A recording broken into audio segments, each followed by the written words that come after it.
Hello students, आज हम इस वीडियो में चैप्टर नंबर 13 का लेक्चर 3 लेके आए हैं। Chapter 13 magnetic effect of electric current.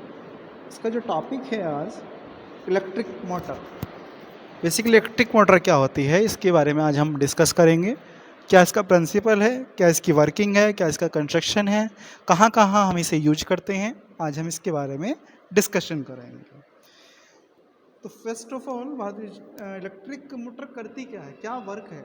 Electric motor is a device, is a rotating device है, is used for converting electric energy into mechanical energy.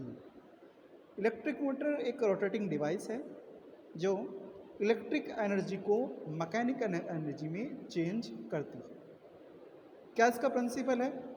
It is based on the principle that when a rectangular coil is placed in a magnetic field and current is passed through it। जब हम इसे किसी एक magnetic field में हम रख देते हैं इस रेक्टेंगुलर कॉइल को, तो इसमें करंट आपका फ्लो होना शुरू हो जाता है, ये करंट पास होना शुरू हो जाता है। And two equal and opposite force act on the coil which rotates its continuously. तो दो इस पे इक्वल और अपोजिट फोर्स कार्य करते हैं जो इसे बार बार क्या करते रहते हैं, कंटिन्यूसली रोटेट करते रहते हैं। तो इसका बेसिकली जो प्रिंसिपल है, ये प्रिंसिपल ये है, जब हम किसी रेक्टेंगुलर कॉइल को किसी मैग्नेटिक फील्ड में रखते हैं तो इसमें करंट फ्लो होना शुरू हो जाता है और इस पर two equal and opposite force कार्य करते हैं जो कंटिन्यूसली उसे रोटेट करते रहते हैं। आगे है उसकी कंस्ट्रक्शन। क्या इसकी कंस्ट्रक्शन है ये हम देख लेते हैं। It consist of A rectangular coil, ये जो आपकी रेक्टेंगुलर कॉइल से बनी हुई होती है। सेज ABCD जो आपकी कनेक्टेड है, ये आपकी रेक्टेंगुलर कॉइल है और रेक्टेंगुलर को मैंने डायग्राम के माध्यम से भी यहाँ पर दर्शाने की कोशिश की है। ये आपकी रेक्टेंगुलर कॉइल है, this is the ABCD connected to a source of current.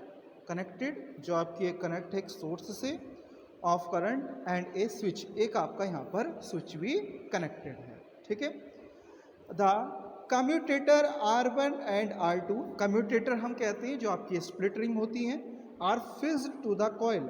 ये जो दो कम्यूटेटर हैं is the R1 and R2 जो डायग्राम में दी हुई हैं, इज द कम्यूटेटर, ठीक है। डायग्राम में गिवन है ये आपके कम्यूटेटर हैं, इससे आप स्प्लिट रिंग भी आप बोलते हैं। Fixed to the coil, the function of commutator to reverse the direction of the current flowing through the it. तो कम्यूटेटर का जो वर्क होता है, जो डायरेक्शन है करंट की उसको रिवर्स करना होता है आफ्टर एवरी हाफ रोटेशन, हर एक हाफ रोटेशन के बाद। In an electric motor split ring act as a commutator, जो आपकी स्प्लिट रिंग्स होती हैं ये आपकी कम्यूटेटर की तरीके से बिहेव करती हैं। देखो यहाँ पर एक डायग्राम बना हुआ है जो आपका इलेक्ट्रिक मोटर का है।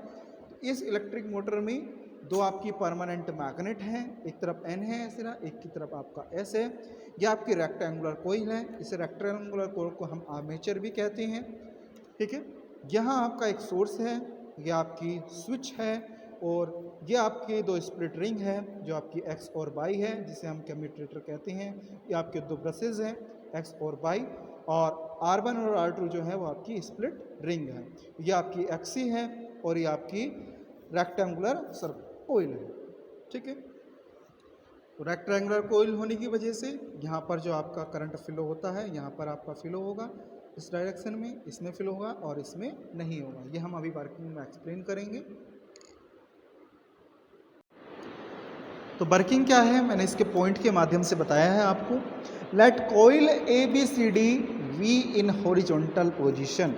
यदि हम कॉइल ABCD को हॉरिजॉन्टल पोजीशन में लेके चलते हैं, when the key is closed, और जब की आपकी बंद है, the current flow through the coil ABCD, जो आपकी कॉइल है उसमें करंट फ्लो होना शुरू हो जाता है। ब्रशेज X एंड Y, जो आपका ब्रश है X एंड Y, जो आपका X and flows back to the battery through the brush Y, the Y ring R1। जो आपका करंट फ्लो होता है वो आपके कॉइल ABCD में फ्लो होना शुरू हो जाता है। Brush X and flow back, जो करंट को बैक करती है to the battery through the brush Y के माध्यम से, एंड रिंग 2 में आपका रिंग R2 जो R2 में प्रोवाइड कराती है, जो आपके लगे हुए हैं R1 एंड R2 जो स्प्लिट रिंग लगी हुई हैं उसमें आपको प्रोवाइड कराती है। No force act on the arm BC and AD, वहाँ पर कोई आपका फोर्स एक्ट नहीं होता, कौन सी आर्म में, BC और AD आर्म में। क्यों? क्योंकि वे एक दूसरे के पैरेलल में हैं, they are parallel to magnetic field, वो मैग्नेटिक फील्ड के पैरेलल में हैं, तो वहाँ कोई आपका फोर्स एक्सपीरियंस नहीं होगा। जो आपका फोर्स एक्सपीरियंस होगा वो आपका AB में होगा और साथ साथ किस में होगा, आपका CD में होगा। तो arm AB experience a force in downward direction, वो डाउनवर्ड डायरेक्शन में होगा, and arm CD experience an equal force in upward direction. तो आप देखोगे जो डाउनवर्ड डायरेक्शन में इस तरीके से होगा नीचे की ओर, जो आपकी स्प्लिट रिंग है वो आपकी नीचे की ओर होगी इस तरीके से, और एक को आपकी ऊपर की ओर होगी। ठीक है, तो आप देखोगे AB जो डाउनवर्ड नीचे की ओर होगी और जो CD होगी वो आपकी ऊपर की ओर होगी। ठीक, थर्ड पॉइंट है when the coil rotate in the vertical position, जब कोइल आपकी वर्टिकल पोजीशन में आपकी रोटेट होती है, the brushes loss contact with the ring, current stops flow. जब वर्टिकल डायरेक्शन में आपकी होती है, जो आपकी कॉइल होती है, तो उस समय जो है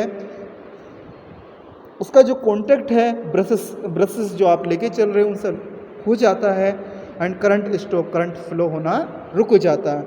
व्हेन द कोइल रोटेट, जब कोइल आपकी रोटेट होती है, the ring change their position and come in contact which opposite brush.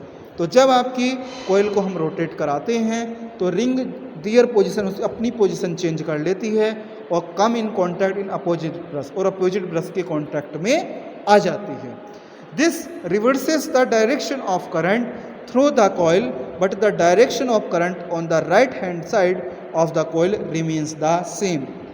तो जो आपका रिवर्स जो डायरेक्शन की जो करंट है वो आपकी कॉइल के अपोजिट हो जाती है, और the direction of the current on the right hand side coil on the remains, तो इस डायरेक्शन में आपका जो करंट होगा वो आपका सेम होगा। So the force on the right hand side is always upward and the force on the left hand side is always downward direction. तो जो आपका फोर्स होगा राइट हैंड साइड के लिए तो ऑलवेज आपका अपवर्ड की ओर आएगा, और जो लेफ्ट हैंड साइड के लिए ऑलवेज कहाँ की ओर आएगा, आपका डाउनवर्ड की ओर आएगा। Thus the coil continue to rotate in anti clockwise direction, जो आपकी कॉइल होगी वो एंटी क्लॉकवाइज डायरेक्शन में मूव करेगी। The speed of the rotation of the motor can be increase by, तो कौन कौन से फैक्टर हैं, ये तो अभी आपको मैंने वर्किंग बताई, कौन कौन से फैक्टर हैं जो आपकी स्पीड, जो आपके रोटेशन की मोटर को बढ़ा देंगे। फर्स्ट पॉइंट है आपका increasing the strength of the current in the coil. जैसे जैसे हम करंट की स्ट्रेंथ आपकी बढ़ेगी वैसे वैसे जो आपकी स्पीड ऑफ द रोटेशन है वो आपकी मोटर की वो भी आपकी इंक्रीज होगी। सेकेंड पॉइंट है हमारा increase the number of turns of the coil. जैसे जैसे हम नंबर ऑफ टर्न्स जो आपके कॉइल के हैं उनको इंक्रीज करते हैं तो speed of the rotation of the motor के हैं वो भी हमारे इंक्रीज होंगे। थर्ड पॉइंट है increasing the area of the coil. यदि हम एरिया जो हम बढ़ा रहे हैं कॉइल का तो उसके साथ साथ हमारी स्पीड जो ऑफ की रोटेशन है, रोटेशन ऑफ द मोटर है वो भी हमारी इंक्रीज होगी। यदि हम increase of the strength of the magnetic field, यदि हम मैग्नेटिक फील्ड के हम स्ट्रेंथ को यदि हम बढ़ाते हैं तो हमारे जो रोटेशंस आपके मोटर के हैं, स्पीड ऑफ द मोटर के वो भी हमारे इंक्रीज होंगे। अब हम कहाँ कहाँ हम इसको यूज़ करते हैं, बेसिकली इलेक्ट्रिक मोटर का कहाँ यूज है वो हम देख लेते हैं। Electric motor are used in electric fans, जो आपके इलेक्ट्रिक फैंस होते हैं अब वहाँ यूज करते हैं। मिक्सचर्स वगैरह हैं वहाँ पर हम इसका यूज करते हैं।